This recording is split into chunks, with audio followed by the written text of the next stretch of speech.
የጋዋን አለባበስ ስርዓቱን የጠበቀ መሆን እንዳለበት እንደ ዓላማ የፕሮግራማችን ታዳሚዎች ወዳችሁና ፈቅዳችሁ ስለምትከታተሉን እጅግ በጣም እናመሰግናለን። ዛሬ ስለ ሕክምና ስነ ምግባር አንስተን የተወሰኑ ርዕሰ ጉዳዮች ላይ ትኩረት አድርገን የምንወያይ ነው የሚሆነው። የሆስፒታል ወይም የሕክምና ተቋማት ስነ ምግባር ጉዳይ መሰረታዊ ጉዳይ ነው ከሕክምናው ጋር ተያይዞ።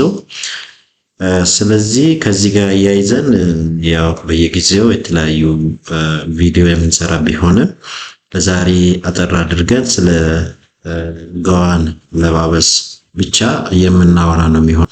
ይህንን ስንል ከማህበረሰቡ የሚነሱ ጥያቄዎችን መሰረት አድርገን ስለምንወያይ የተወሰኑ ምክረ ሀሳብ ብናስቀምጥ የተሻሉ ለውጦች ቢመጡ በሕክምና ተቋም ላይ የተሻለ ነገር ያመጣል ብለን ስላሰብን ነው ይሄንን ርዕሰ ጉዳይ ያስቀደም ነው። በሂደት እያንዳንዱ ስራ ሂደት ላይ ያሉ የስነ ምግባር ግድፈቶችን እያነሳን ይበልጥ ማብራሪያ እየሰጠን የምንሄድ ነው የሚሆነው። ዛሬ ላይ የሕክምና ተቋም ላይ ሕክምና የሚሰጥበት ቦታ በሙሉ የጋዋን አለባበስ ስርዓቱን የጠበቀ መሆን እንዳለበት እንደ ዓላማ ይዘን በዛ ዙሪያ ላይ የተወሰኑ ነገሮችን እንነጋገራለን። ይህንን ስናወራ ምንድነው የማህበረሰባችንን መሰረት አድርገን ነው ይበልጥ ተግባራዊ እንዲሆንና እንዲሻሻል የምናነሳውና ማህበረሰቡ ምን ይላል ወይ እንዴት ነው ጋዋን አለባበስ ምን ይመስላል የሚለው ነገር ከማህበረሰቡ ኮንሰርን ነው የምናየው። ስለዚህ አንድ የሕክምና ተቋም ላይ የሚሰራ ሐኪም ብዙ አይነት ፕሮፌሽናሎች አሉና በአሁን ሰዓት ላይ አንዳንድ ቦታና አንዳንድ ስራ ሂደቶች ላይ የተወሰኑ ሰዎች ጋዋን ሳይለብስ አገልግሎት ሲሰጡ ይታያል። በአጠቃላይ ማለት ይቻላል በሕክምና ተቋማት ላይ አገልግሎት የሚሰጡ ድጋፍ ሰጪ ሰራተኛውንም ጨምሮ ሕክምና የሚሰጡ ሰራተኞችም ሁሉም ጋዋን ይለብሳል ይታወቃል። የተለያየ አይነት ጋዋን ነው ያላቸውና ጋዋን አለባበስ ላይ ክፍተቶች ይታያሉ። አንደኛ መልበስ ባለባቸው ሰዓት ላይ ጋዋን የማይለብሱ ውስን ሰራተኞች ይታያሉ። ወሳኝ ቦታ ላይ ወሳኝ የሆነ ሕክምና አገልግሎት ሰጪ ባለሙያዎች ጋዋን ሳይለብሱ ሕክምና ሲሰጡ ይታያል የሚል ቅሬታዎች ናቸው ከማህበረሰቡ የሚሰሙትና ይህንን የማህበረሰቡ ቅሬታ ብቻ ሳይሆን ባለሙያ የሚሆኑ ሰዎች ሁላችንም የምንታዘበው ጉዳይ ነው። ስለዚህ በአጠቃላይ ሁሉም ባለሙያ ጋዋን ለብሶ አገልግሎት መስጠት አለበት የሚል መርህ ነው። ይህንን ኮር ቫልዩ መከተል ያስፈልጋል ከአለባበስ ጋር ተያይዞ። ነገር ግን አንዳንድ ባለሙያዎችን ማንሳት ያስፈልጋል።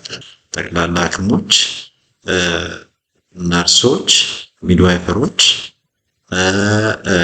ላቦራቶሪ ቴክኒሻኖች እና ሄልዝ ኦፊሰሮች ምንድነው ውስን ሰራተኞች ውስን ባለሙያዎች ጋዋን ሙሉ ሳይለብሱ ሕክምና ሲሰጡ ይታያሉና ይሄ መታረም አለበት። በተለይ ሐኪሞች ሮል ሞዴል መሆን አለባቸው።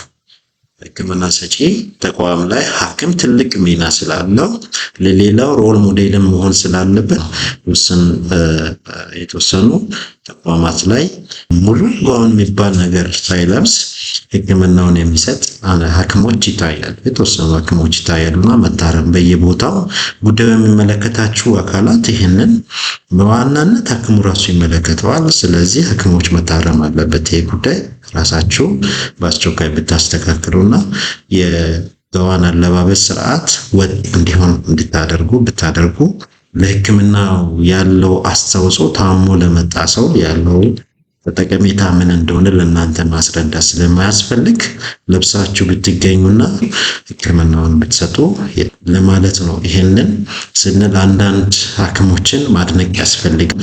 አለባበስ ስርዓቱን ሳይከተሉ ወደ ሕክምና የማይመጡ እንዳሉ ይታወቃል።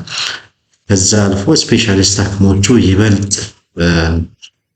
ማድነቅ ያስፈልጋል። ሁሉም ማለት ይቻላል በየቦታው ባሉ ተቋማት ላይ በሙሉ ጋዋናቸውን ለብሰው በአግባቡ አክብረው ሕክምናን ይሰጣሉና ጥሩ ነው ለማለት ነው። ይሄንን ከማህበረሰቡ የምንሰማቸው ቅሬታዎች ናቸው። ቤተሰቡ ኮምፕሌን የሚያቀርበው ቅሬታ ያቀርባል፣ በተለያዩ ቦታዎች ያወራል።